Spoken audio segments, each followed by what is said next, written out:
Bismillahirrahmanirrahim. Assalamualaikum warahmatullahi wabarakatuh. Alhamdulillahi rabbil alamin. Allahumma fasalli wa sallim ala sayyidina wa nabiyyina wa maulana Muhammadin sayyidil anbiya'i wal mursalin wa ala alihi wa ashabihi wa azwajihi wa dhurriyyatihi wa man tabi'ahum bi ihsanin ila yaumiddin, amma ba'du. Yang sama-sama kita cintai dan hormati guru kita bersama Al-Habib Muhammad Hadi bin Abdul Rahman Al-Haddad. Mudah-mudahan Allah Subhanahu wa taala memberikan kesehatan dan keafiatan, panjang umur dalam taat ibadah, dan juga mudah-mudahan Allah selalu memberikan kepada beliau rezeki yang banyak, yang halal, berkah dan mudah untuk mendapatkannya, sehingga kita selalu bersama beliau, dibimbing beliau zahiran batinan.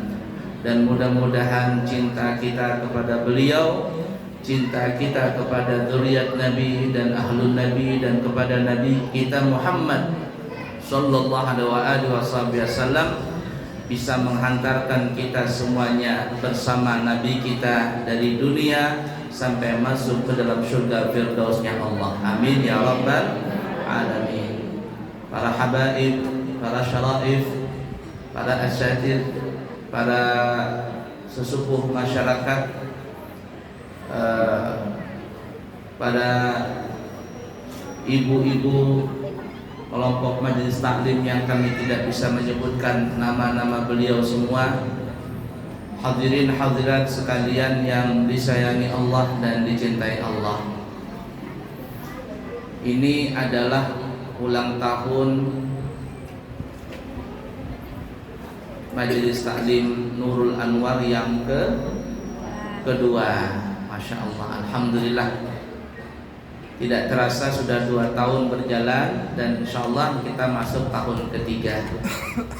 Sudah banyak pelajaran yang kita pelajari, sudah banyak ilmu yang kita dapat, baik di Majelis Nurul Anwar atau di majelis-majelis yang lain.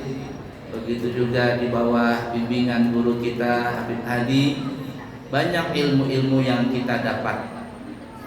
Ala kulli hal, memang Bapak Ibu para jemaah sekalian, menuntut ilmu itu hukumnya adalah wajib.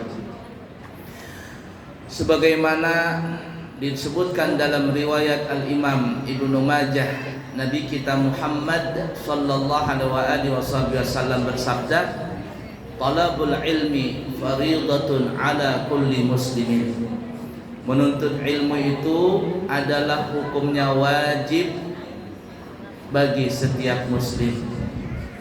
Disebut muslim di sini berarti juga termasuk muslimat, yakni baik laki-laki ataupun perempuan diwajibkan bagi kita semuanya menuntut ilmu. Para ulama kita mengatakan bahwa hukum menuntut ilmu itu ada beberapa hukum.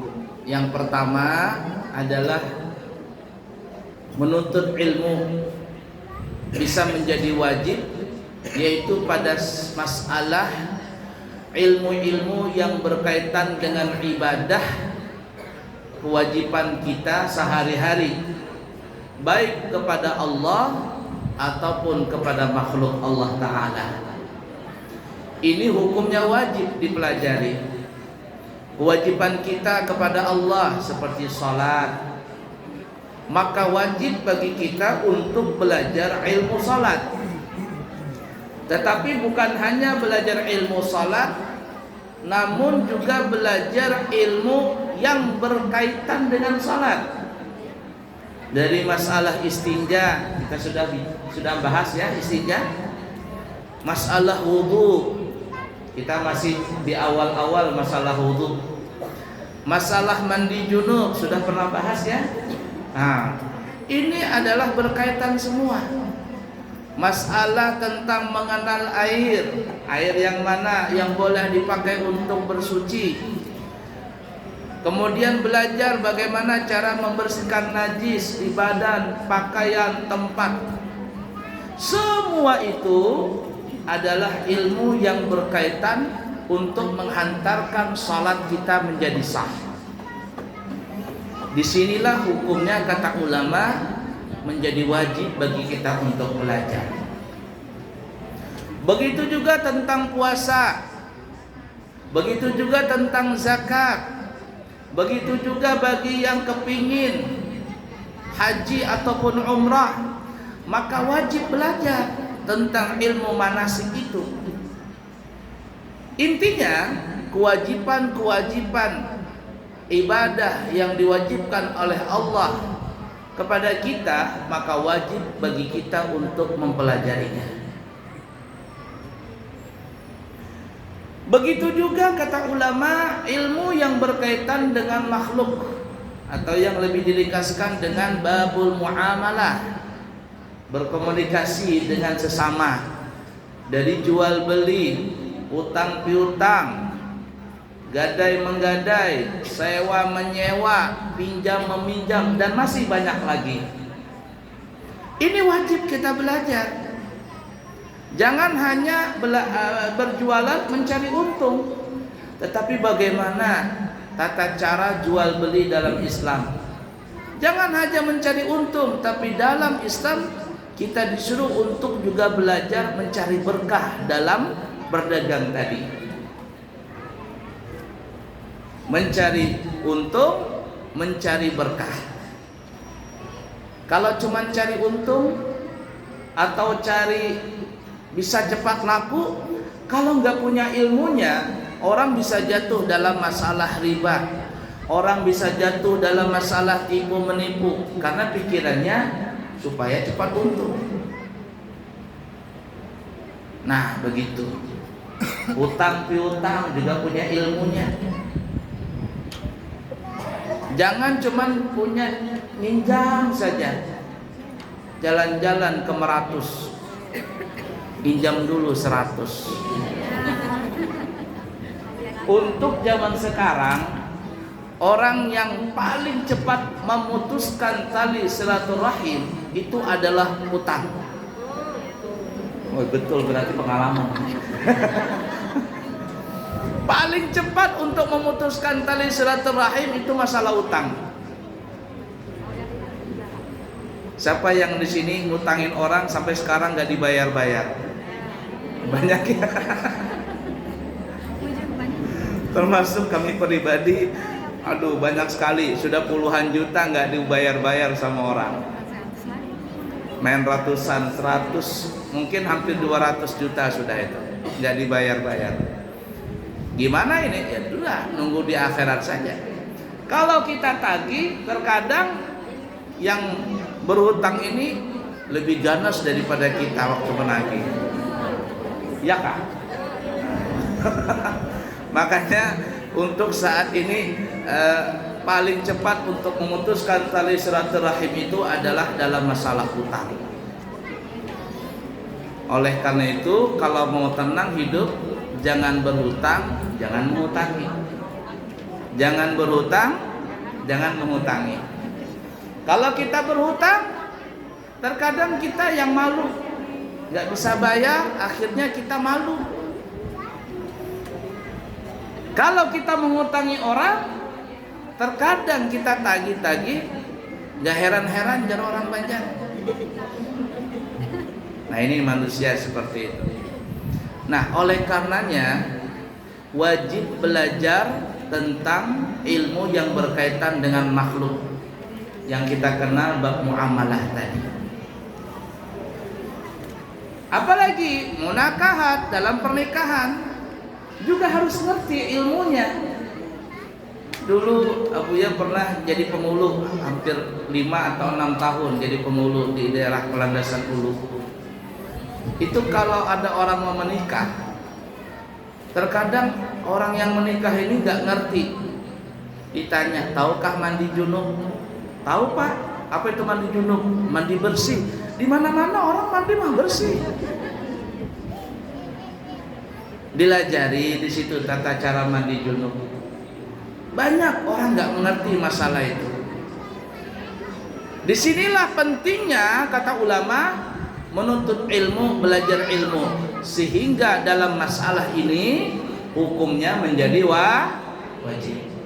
Kalau seandainya kita tidak belajar, lalu kita salah dalam ibadah, kita nggak benar dalam ibadah, di akhirat maka kita akan ditanya dan diminta pertanggungjawaban oleh Allah. Yang salah bukan ulama, yang salah bukan panitia majelis taklim, yang salah bukan guru-guru, tapi yang salah dia sendiri. Kenapa? Karena dia tidak mau belajar. Udah dipaham dulu? Yang pertama, ada kalanya menuntut ilmu hukumnya bisa menjadi wajib. Yang kedua, ada kalanya menuntut ilmu atau belajar ilmu itu bisa menjadi sunnah. Apa itu? Yaitu kata ulama, kalau kita sudah memenuhi belajar ilmu-ilmu kewajiban yang kita sebutkan tadi dan lain sebagainya, maka apabila kita ingin menambah ilmu di dalam masalah sunnah, di situ kita dianjurkan untuk belajar ilmu sunnah. Tata cara puasa Senin Kemis, tata cara salat qobliyah ba'diyah sunnah rawatib, tata cara salat sunnah, hajat, taubat dan sebagainya. Mempelajari yang seperti itu, ini masuk hukumnya menjadi sunnah. Mengaji Al-Quran, yang wajib adalah baca Fatihah, karena Fatihah ini adalah untuk masuk di dalam masalah ruknul qauliyah, rukun bacaan dalam sholat. Wajib belajar ilmu Fatihah. Sisanya masuk dalam kategori sunnah. Apalagi sampai ilmu qiraat, apalagi sampai nada-nada yang berdayu-dayu dan sebagainya. Semua itu masuk dalam mempelajari ilmu hukumnya sunnah. Kemudian ada lagi namanya hukum menjadi fardu kifayah, kewajiban bersama. Tidak semuanya diwajibkan untuk belajar, tapi kalau ada satu orang saja dalam satu kampung mempelajari ilmu itu, maka yang lain sudah gugur kewajiban untuk mempelajarinya. Itu banyak itu. Seperti mempelajari ilmu ma'rifah yang benar, mempelajari ilmu hakikat yang benar, mempelajari ilmu sosial kemanusiaan, ilmu kedokteran, ilmu perpolitikan, ilmu ekonomi, sebagainya. Ya, ilmu fatwa-fatwa. Maka ini masuk di dalam namanya fardu kifayah. Dalam satu daerah wajib ada orang yang mengerti ilmu fatwa. Wajib ada orang yang mengerti ilmu ma'rifah, hakikat, supaya benar nih, kita jangan salah arah dalam beribadah kepada Allah.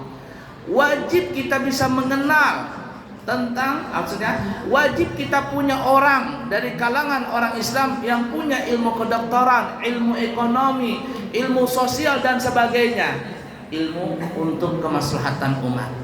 Agar apa? Agar kita orang Islam tidak kebergantungan kepada orang yang bukan Islam. Makanya di dalam sejarah dikatakan Nabi waktu datang ke Madinah melihat situasi orang Madinah ini orang yang ahli di dalam pertanian. Orang Makkah muhajirin orang yang ahli dalam perdagangan. Waktu di Madinah, orang-orang Madinah kaum Ansar, mereka pandai bertani tapi tidak mengerti bagaimana cara menjualnya. Lalu dikuasailah pasar kota Madinah itu oleh orang-orang Yahudi. Datang tentang Nabi kita Muhammad sallallahu alaihi wasallam. Kalau begini mah enak orang Yahudi. Lalu dikumpulkanlah orang Ansar dan orang Muhajirin. Orang Ansar berkebun, bertani, berternak, kaum Muhajirin yang menjualnya. Maka orang Islam punya pasar, ilmu ekonomi dalam masalah ini. Menuntut belajar ilmu seperti ini hukumnya adalah fardu kifayah. Ada lagi hukum belajar hukumnya haram. Apa itu? Belajar merakit bom, belajar meracik narkoba, ilmu juga, tapi ilmu salah. Begitu juga makruh dalam pelajaran yang makruh. Maka kategori-kategori seperti ini hukum belajar tadi bisa berubah-ubah melihat situasi dan kondisi setiap orang dan individu. Mudah dipaham kira-kira, Bu? Alhamdulillah. Kita sudah 2 tahun nih, sudah belajar mandi junub, istinja, apalagi masuk masalah wudu. Tidak lama nanti kita masuk lagi belajar masalah mengenal tentang masalah najis, supaya tahu bagaimana cara membersihkan najis. Jangan sembarangan. Ini anak kami begitu dipelorotin selawarnya, diudak-udak di lantai tadi, pakai selawar nang najis tadi. Ambil banyu, cek tangan masih benajis, cuk, disiram ke lantai nang benajis tadi, habis sealaman jadi najis. Mengerti, harus belajar ilmu ini. Udah ya, dipahami ya. Tapi jangan juga sembarangan cari guru. Karena di seberang sana, di luar sana ada yang memahami tahi kucing kada najis, banyu kucing, kami kucing kada najis, ada pembahasannya itu. Kita jangan sampai belajar seperti itu. Ada murid yang tanya, guru, bagaimana hukumnya air kencing kucing? Oh, itu nggak najis katanya. Ayo selesai sudah. Jangan. Hati-hati belajar. Nah, belajar ilmu tasawuf salah guru, akhirnya apa? Bukan tasawuf, tarawuf akhirnya. Ilmu subuh jar orang Banjar. La ilaha illallah. Nah, itu hati-hatilah. Baik, kemudian tadi yang kita sebutkan adalah belajar ilmu-ilmu untuk keberhasilan diterimanya ibadah kita. Agar ibadah kita itu berhasil diterima oleh Allah, kata ulama sebenarnya syaratnya cuma ada 2 aja saja. Yang pertama, sesuai dengan apa yang diajarkan Nabi. Itu yang kita sebutkan tadi, hati-hati memilih guru. Karena di luaran, ya tadi bermacam-macam guru. Sekalinya tersalah belajar. Cari guru yang bersanad sampai ke Rasulullah. Habib Hadi guru kita, Masya Allah, sanadnya jelas, keturunan beliau jelas, maka belajar dengan beliau, tuntut belajar dengan ilmu kepada beliau. Kita insya Allah lurus sampai ke Rasulullah, sampai ke Jibril, sampai ke Allah Ta'ala. Ini satu, belajar yang sesuai dengan apa yang diajarkan Nabi. Yang kedua, ikhlas karena Allah Ta'ala.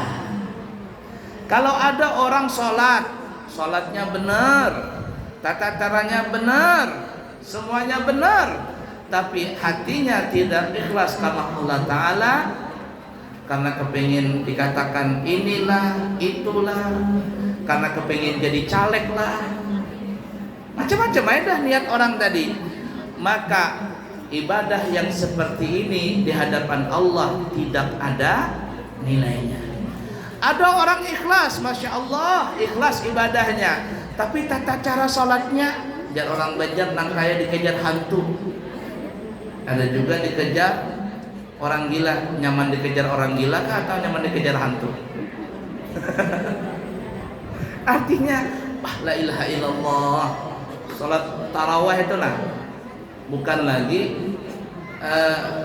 20 rakaat nang sejam setengah jam ini sultum, salat 7 7 menit.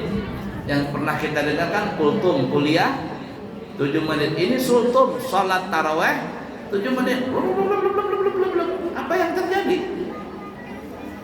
Walaupun ikhlas karena Allah Ta'ala, tapi tata caranya tidak sesuai dengan apa yang diajarkan Nabi. Dalam masalah ini, ibadah tadi dianggap tidak sah dan tidak bernilai. Baik, jadi yang tadi kita bicarakan dari awal sampai sekarang ini adalah belajar supaya ibadah kita ini diterima oleh Allah. Tetapi, nah ini penting juga ibu-ibu, perhatikan ini. Tetapi kita mesti juga belajar tentang ilmu yang bisa menggugurkan dari nilai pahala ibadah itu. Pahamlah maksudnya ini. Belajar ilmu supaya pahala yang sudah kita hasilkan tadi jangan sampai hilang. Jangan sampai rontok. Jangan sampai berpindah ke orang lain. Kalau ada, Masya Allah, orang beribadah, benar ibadahnya, ikhlas karena Allah Ta'ala, dicatat oleh malaikat fulan bin fulan salat, nilainya sekian, ada hitungannya tuh, malaikat 6 tahu. Ikhlas nilainya langsung Allah Ta'ala. Allah maha tahu berapa nilai dari keikhlasan orang itu. Kita sudah dapat nih pahala nih. Kita sudah belajar, kita sudah sholat, mengaji, blub dan sebagainya. Banyak kita punya pahala. Kita jaga nih pahala, jangan sampai rusak, jangan sampai hilang, jangan sampai berpindah ke orang lain. Ada nggak ilmunya itu Abu ya? Ada. Ilmu apa itu? Itu yang dirangkum di dalam satu kitab namanya dikenal dengan ilmu tasawuf. Ilmu pembersihan hati. Kita sudah belajar nih dari jam 8 tadi nih, sudah jam 10, mungkin sampai zuhur kita nih ya pelajaran. Masya Allah, pahalanya banyak banget sudah. Tapi setelah keluar dari majelis, tahu nggak maksudnya Bu? Mengerumpilah, menggosiplah, menyebarkan berita bohong lah, memfitnah lah. Kira-kira gimana tuh pahala? Habis atau tidak?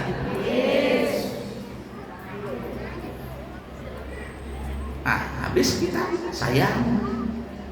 Maka belajar ilmu ini.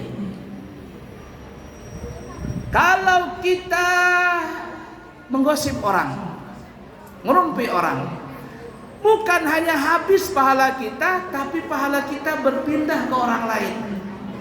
Makanya ada orang nanti masuk surga nih ya, gara-gara dari gosip. Biasanya kan orang gosip masuk neraka. Lah ini enggak, orang masuk surga gara-gara gosip, gara-gara gibah. Maksudnya apa? Waktu di dunia nih orang digosipin terus, dia diam aja.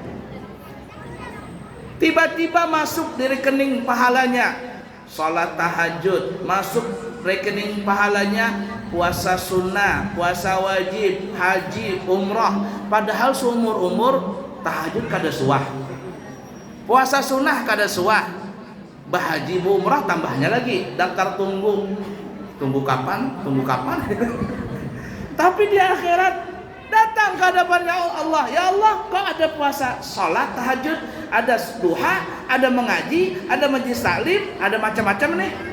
Dari mana ini? Kata Allah, tuh transferan bebuhan kekawalan ikan bahari itu di dunia. Pahamlah ibu-ibu. Kita tidak usah ngelihat orang lain, lihat diri sendiri. Jangan mikirin dosa orang, mikirin dosa kita aja. Banyak dosa kita ini. Kalau seandainya Allah membuka aib kita, nggak bakalan ada orang hormat dengan kita. Kalau Allah membuka dosa aib kita, nggak bakalan orang mau cium tangan kita. Nih Abuya di depan ini, kalau pian tahu dosa saya ini, nggak usah diundang lagi jarnya. Nggak usah belajar lawan Abuya itu apa, sama juga jarnya. Malahan parah. Tapi Allah tutup aib Abuya ini. Allah tutup aib kita ini. Maka Allah masih membuka jalan untuk kita agar dihormati orang. Tapi jangan terbuai dengan itu. Bertobatlah kita, meminta ampun sama Allah, dan jangan mengulangi dosa itu.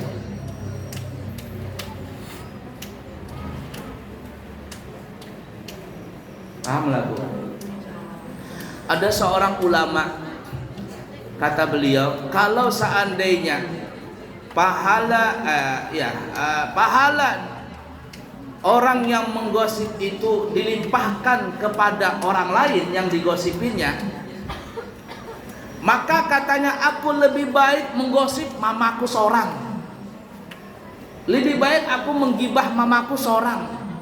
Kenapa? Karena pahalanya aku limpahkan kepada mamaku. Itu pun kata beliau aku gak ada hakun. Paham gak maksudnya? Kalau seandainya pahala dari gosip tadi itu, nah, pahala dari orang yang menggosip itu dilimpahkan kepada orang yang gosip, maka lebih baik aku menggosip mamaku seorang. Aku sudahnya kada berbakti, lebih baik aku menggosip mamaku supaya pahala ini berlimpah kepada mamaku.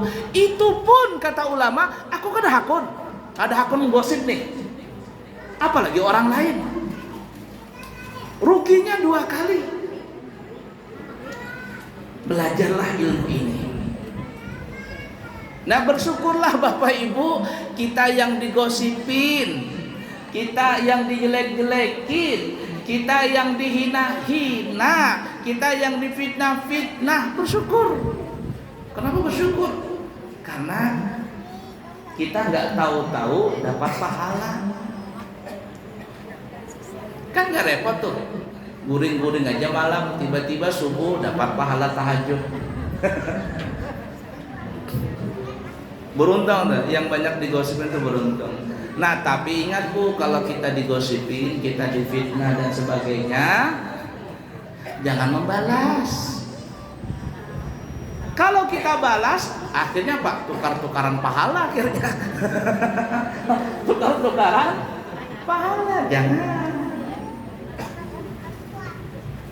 Dan bagi kita ingat-ingat, bukan hanya pahala kita yang berpindah, tapi dosa bertambah. Dosa gosip. Lebih besar lagi dosa kalau menyebarkan berita bohong. Itu ganal banar dosanya. Bahkan kata ulama, kalaupun ada orang sudah bertobat dari gosip tadi, maka berat untuk terhapus dosanya itu. Kok bisa? Karena susah memberhentikan, menyetop dari berita gosip tadi. Abuya sering cerita, di pesantren juga sering cerita. Guru kita Al-Habib Umar bin Hafidh itu tidak lepas dari omongan orang. Padahal apa kehebatan beliau itu sudah tidak bisa lagi dikatakan dengan kata-kata. Artinya luar biasa. Beliau maqam wali tinggi, ilmunya banyak, semuanya lengkap.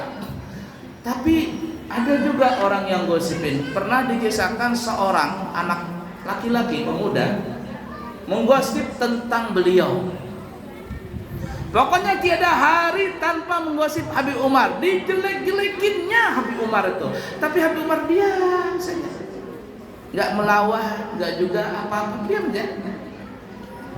Sampai akhirnya suatu ketika, mungkin dengan berkat doanya Habib Umar ya, orang ini pun, sang pemuda ini bertobat. Tobat dia, Masya Allah, tobat. Datang kepada Habib Umar.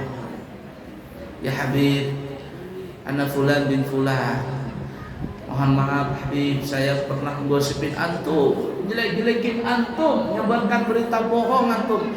Kalau gosip itu berita benar, tapi yang punya berita gak suka.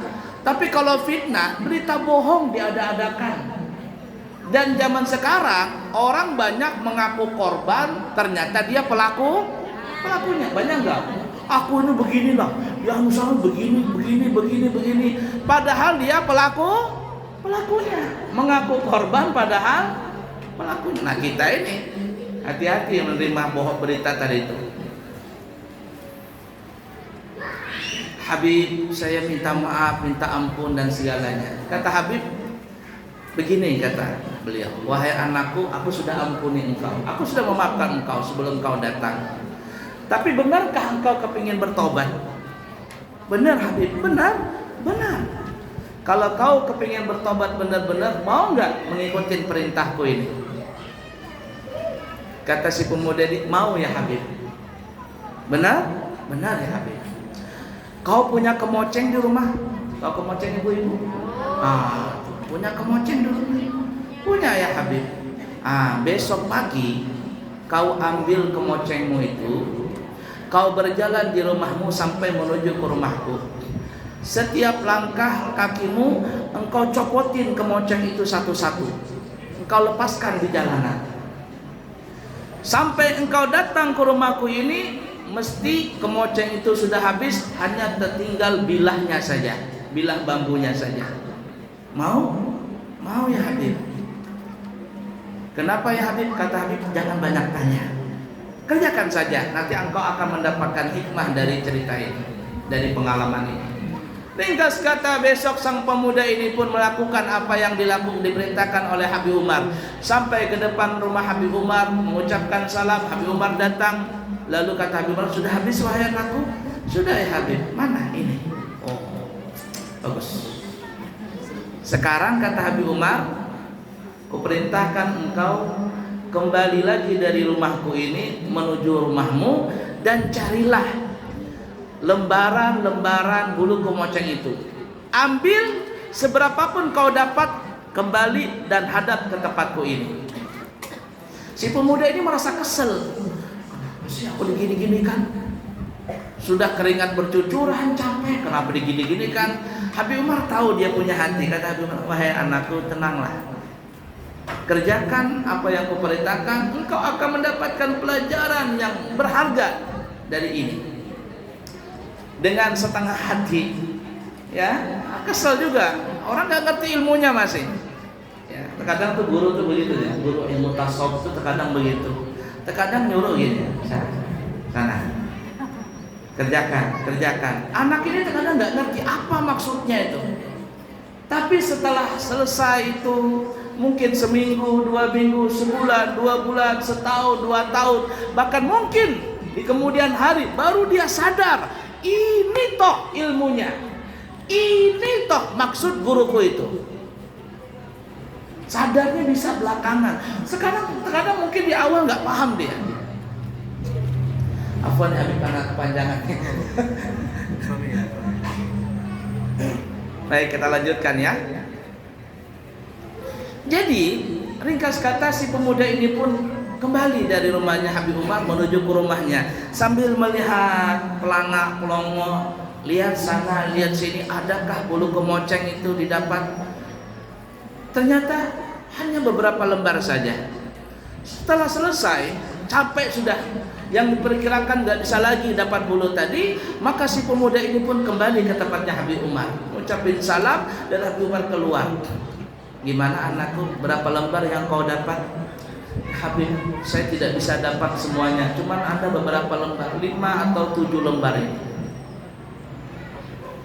Kata Habib, wahai anakku, dengarkan nasihatku. Berita bohong, fitnah, gosip yang engkau sebarkan itu seperti halnya engkau tadi menyebarkan kemoceng di pinggir jalan, di tengah jalan, dan di jalan raya. Ketika engkau lepaskan bulu kemoceng itu, dia jatuh ke tanah, dia terbang terbawa angin, entah kemana dia terbang. Begitulah berita yang kau sebarkan. Ketika engkau menyebarkan berita itu dengan lisan, dengan media sosial, Facebook, Twitter, WhatsApp, apalagi itu, Instagram, TikTok, apalagi yang baru-baru ini. Nah, saya kurang paham juga. Tersebar berita itu. maka disitulah engkau tidak mampu menahan berita itu ketika sudah tersebar. Sebagaimana engkau tidak bisa menyebarkan, tidak bisa menahan bulu kemoceng ini ketika dia jatuh di tanah tadi terbawa oleh angin. Walaupun kau berusaha untuk mengembalikan dan mengambil kemoceng itu, tidak mungkin engkau bisa mengambil semuanya. Paling-paling engkau cuma dapat beberapa lembar saja. Begitulah mengerikannya dosa ghibah tadi. Kita mungkin sudah tobat Bapak Ibu, tapi berita ghibah, fitnah, bohong dan sebagainya, walaupun kita sudah stop, ini berita nggak pernah nyetop nih, nyabar kemana-mana. Pertanyaannya, kira-kira dosa kita tuh berhenti nggak? Ngerinya di situ. Apa kata Habib Umar? Wahai anakku, urusanmu dengan urusanku, aku telah memaafkan dirimu. Sisanya engkau bertobatlah kepada Allah Ta'ala. Artinya yang sisa-sisa ini bertobatlah kepada Allah Ta'ala. Sehingga kata ulama, dosa daripada menyebarkan berita gosip, fitnah dan berita bohong ini, itu berat untuk bertobat, berat untuk diampuni maksudnya. Kecuali kata ulama, dia meminta maaf satu dan mengembalikan nama baik seseorang tersebut, mengembalikan berita yang dia sebarkan menjadi berita baik.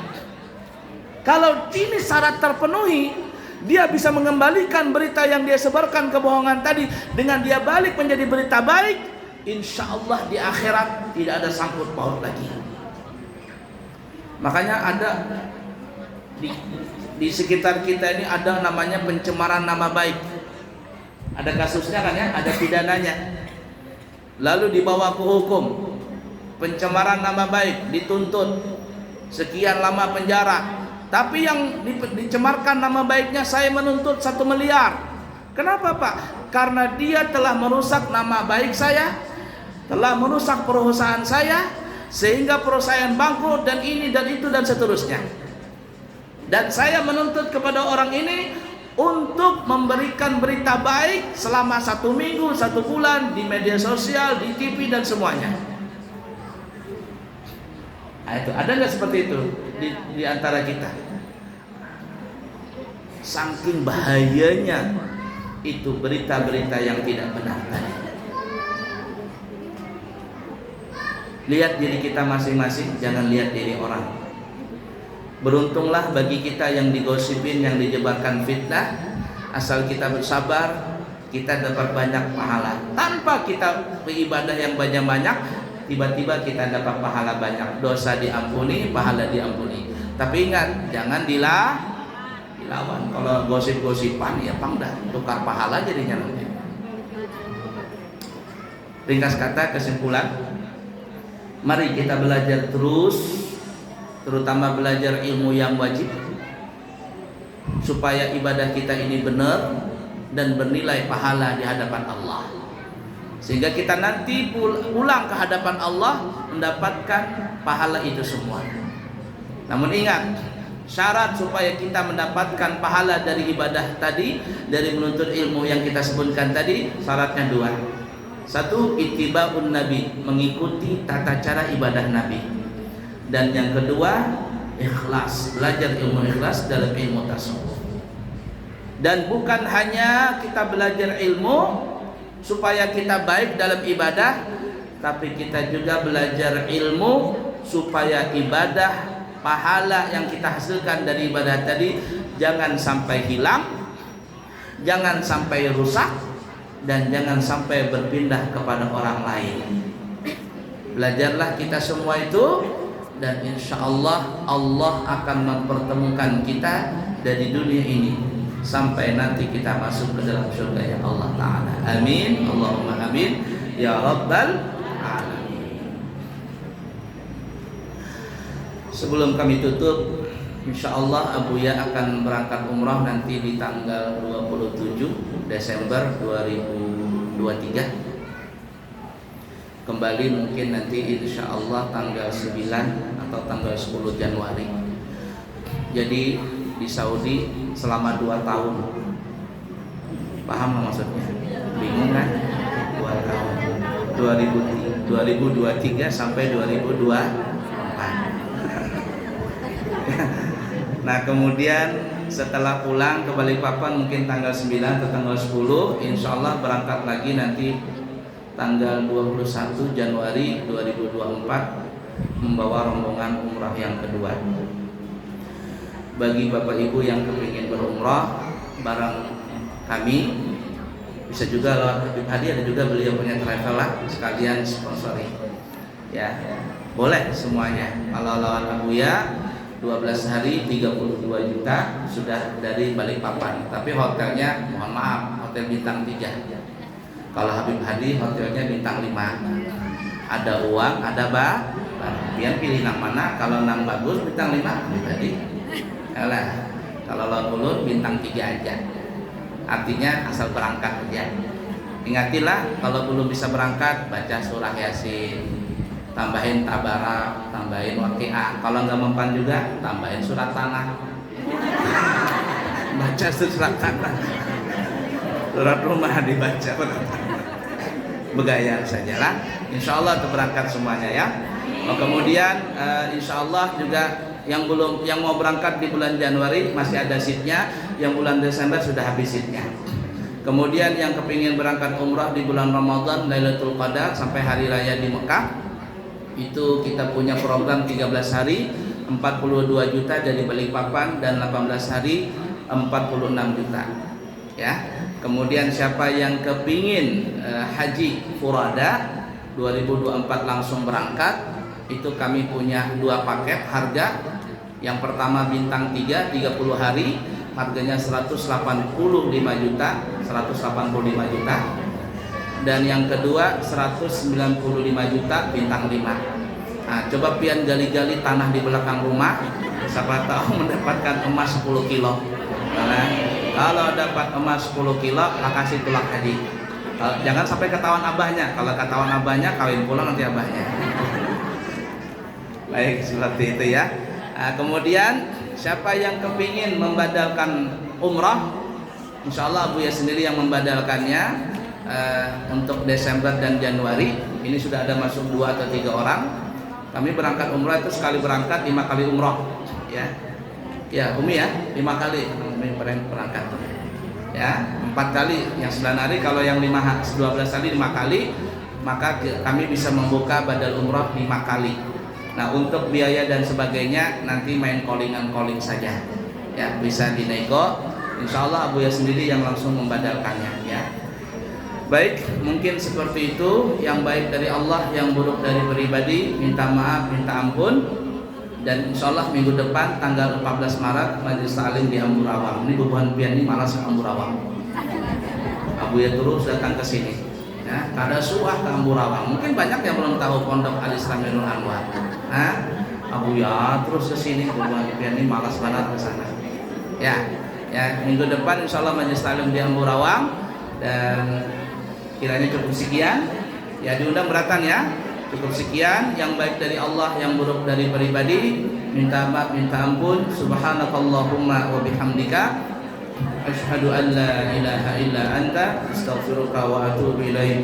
Wa akhiru kalam, wassalamualaikum warahmatullahi wabarakatuh.